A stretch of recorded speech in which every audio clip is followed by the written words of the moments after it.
Hello students, in today's class we are going to discuss general anesthetics. So, general anesthetics are the drugs which produce reversible loss of all sensation and consciousness. Basically, anesthetics are of two types. The first one is local anesthetic and second is general anesthetic. Local anesthetics are the agents which produce loss of sensation in a specific part of the body where they are administered, or which are used for the minor surgeries. So they do not cause loss of consciousness, they simply cause loss of sensation at a particular place.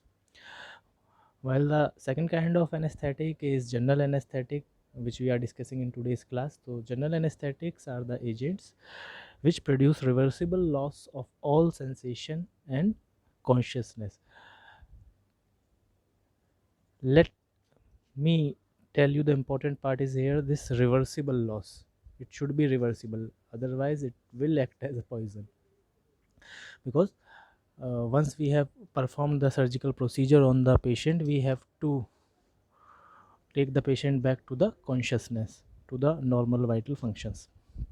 So general anesthetic cause loss of sensation and loss of consciousness reversibly. Some key features of general anesthesia are loss of all sensation, especially pain. The second is loss of consciousness and amnesia. The patient should not have any memory of that unconscious period.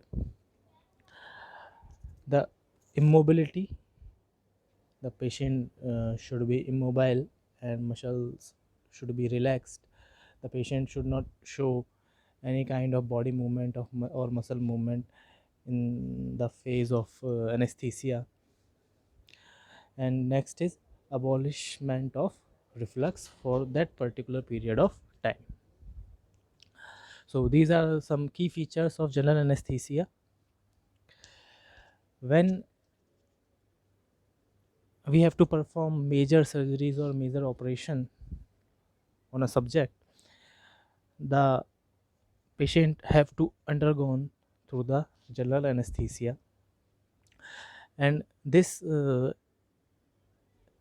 state of anesthesia or stage of anesthesia, we can say, the surgical anesthesia is achieved by different stages, or we can say this anesthesia has different stages.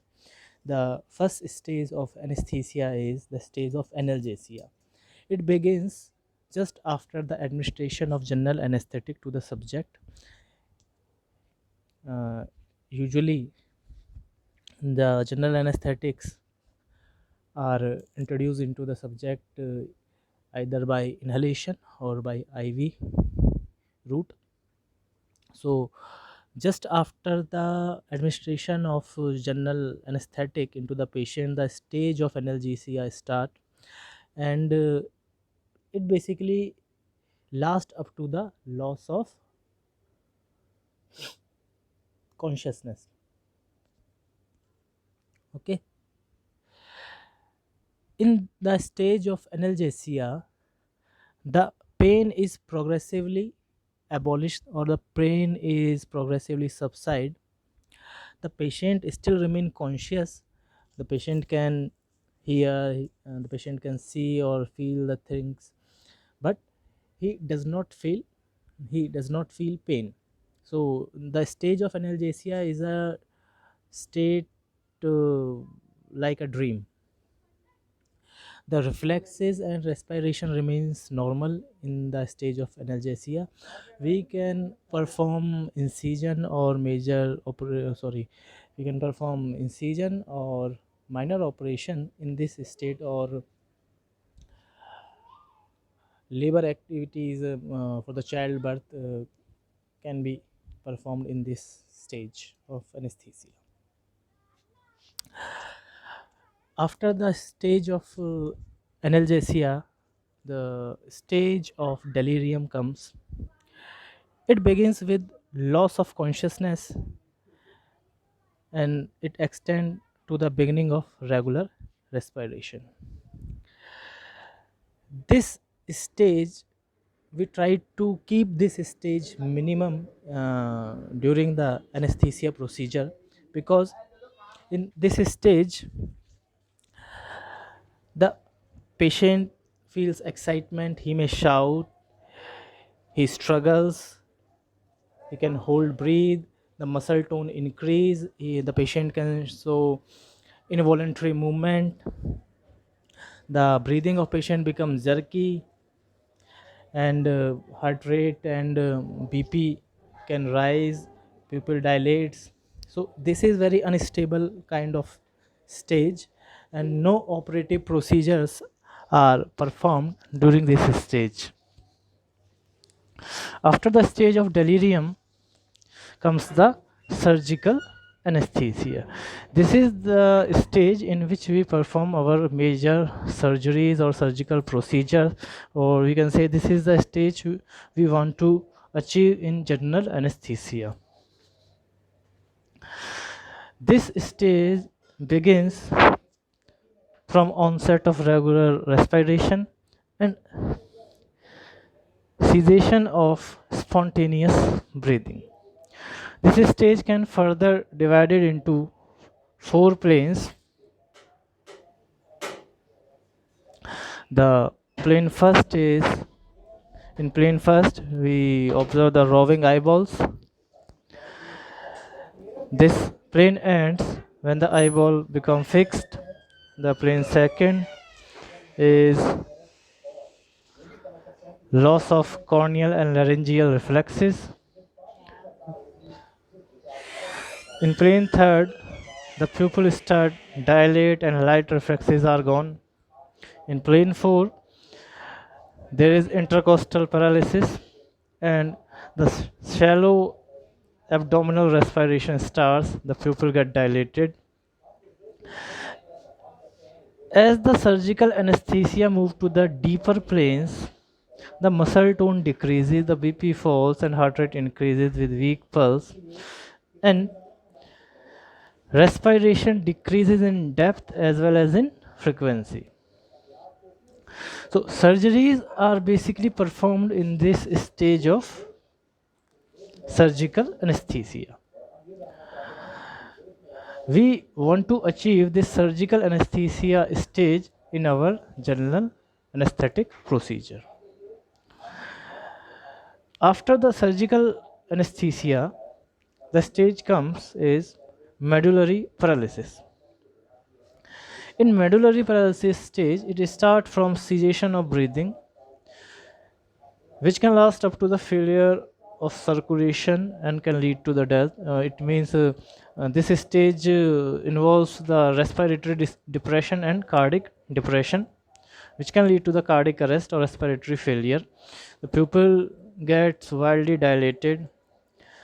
So this stage is strictly avoidable.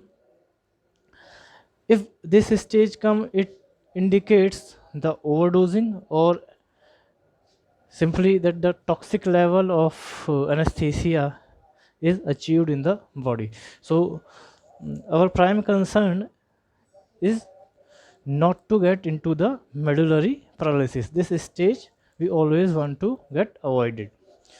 We simply perform the general anesthesia up to the surgical anesthesia stage, because that was the stage where we perform the surgical procedure. If the medullary paralysis, if the patient comes to the medullary paralysis, it can be life threatening. So we should avoid, actually we have to avoid this stage of general anesthesia. In an ideal general anesthetic procedure, the first 2 stages, the stage of analgesia and stage of delirium, are called induction state, and we just try to keep them to the minimum, especially the stage of delirium. So we can shorten the stage of delirium by using appropriate concentration of general anesthesia. general anesthetic compound and by using appropriate pre-anesthetic medications. Okay, so these are the stages of general anesthesia, in which we got 4 stages. The first stage is stage of analgesia, the second is stage of delirium, the third is surgical anesthesia, and fourth is medullary paralysis, which can lead to the death of the patient, and it is highly avoidable.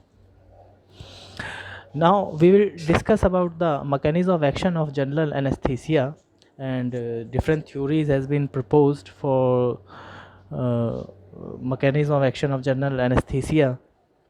The first theory is called Mayer-Overton theory, and this theory simply states that the anesthetic activity of a compound is mainly dependent on its lipophilicity or its partition coefficient. It simply says that if a compound is highly lipophilic or the value of partition coefficient is high, it will show better anesthetic property. The approach behind this theory is simple.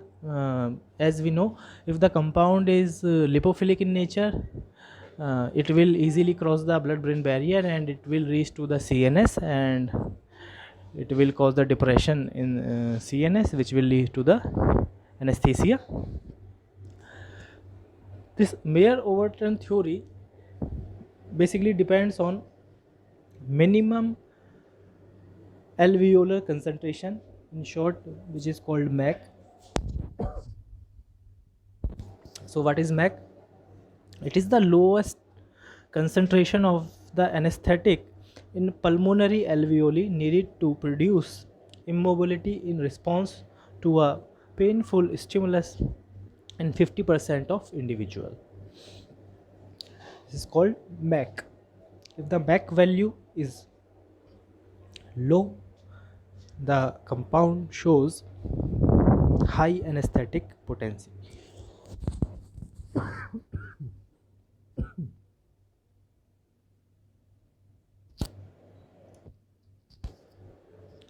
In general, the general anesthetics work through depression of CNS, and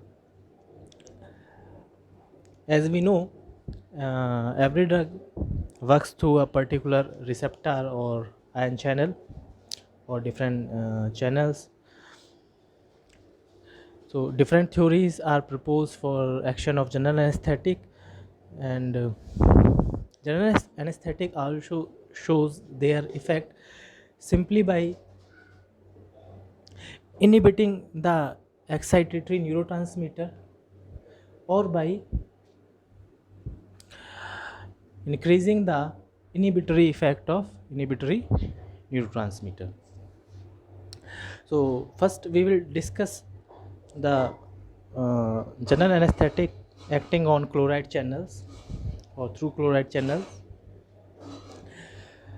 Many inhalational general anesthetics, in which we have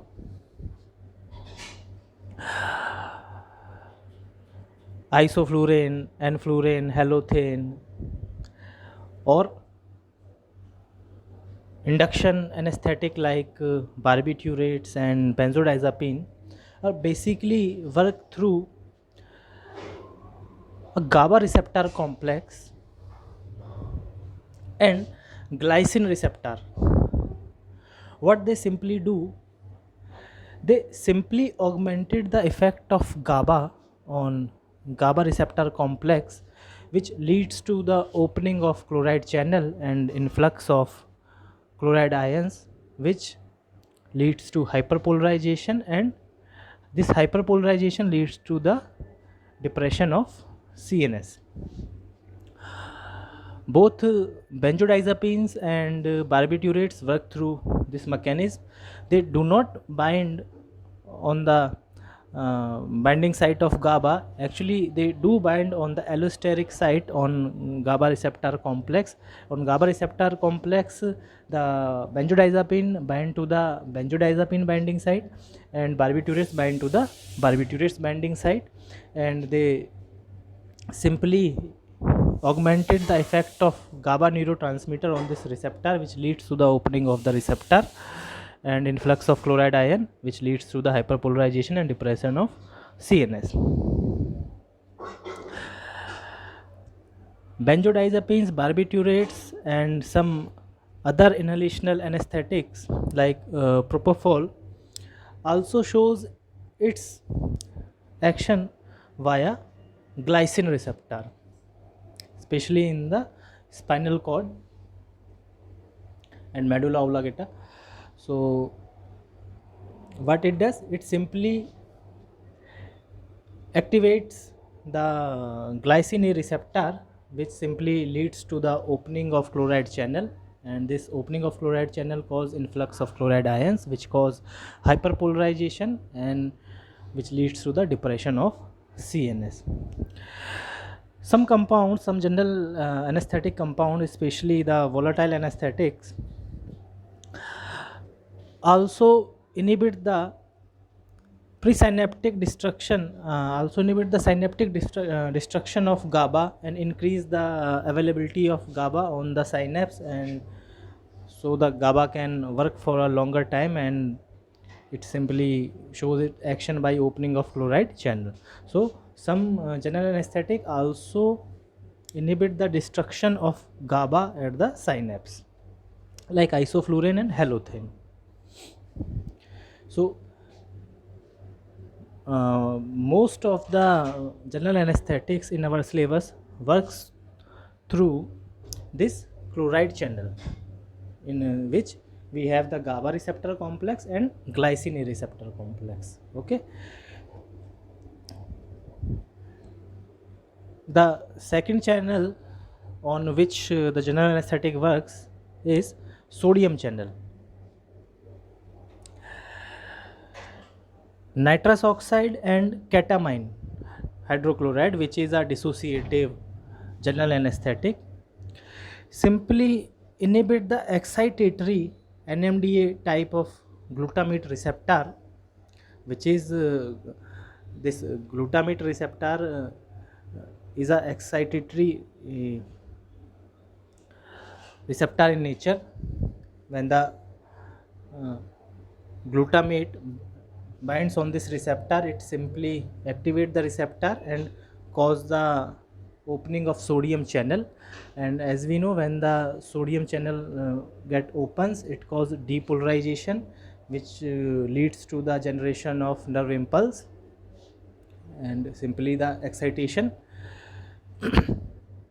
So the ketamine hydrochloride and nitrous oxide simply inhibit the excitatory NMDA type of glutamate receptor, and by inhibiting this receptor, what they cause the closing of sodium channel or inactivation of sodium channel, so that the sodium cannot depolarize the neuron and the impulse can't be generated, which leads to the ultimately the depression of CNS. Some general anesthetic also work through potassium channels. What they simply do, as we know, the increasing the potassium conductance maintain the polarized state of neurons, and to assist in the repolarization of neurons following their stimulation induced depolarization. So if we simply enhance the activity of potassium channel, it will cause a decreased neuronal excitation. It will cause the decrement in neuronal excitation if we simply increase the potassium conductance or simply enhance the activity of potassium channel. So some general anesthetic also work in this manner on the potassium channel, but mainly most of the general anesthetic work through the chloride channel, in which we have the GABA receptor complex and glycine receptor. Most of the inhalational anesthetic and barbiturates and benzodiazepines work through the GABA receptor and glycine receptor. Some inhalational general anesthetic also inhibit the destruction of GABA in the synapse, which increase the life of GABA at the synapse, and GABA can show its action for a longer time, which is ultimately cause the opening of chloride channel, which cause hyperpolarization of cell and CNS depression. And the second is via sodium channel, and through the sodium channel the ketamine hydrochloride works. What it simply does, it simply inhibit the opening of sodium channel, and because of that the depolarization cannot occur, and ultimately the nerve impulse cannot be generated, which will cause the depression of the CNS. So these are the mechanisms of action for general anesthetics. Now we will discuss the classification of general anesthetic. Here we have classified the general anesthetics according to their mode of administration. In this we have the inhalational anesthetic. In inhalational anesthetic, in general, we have the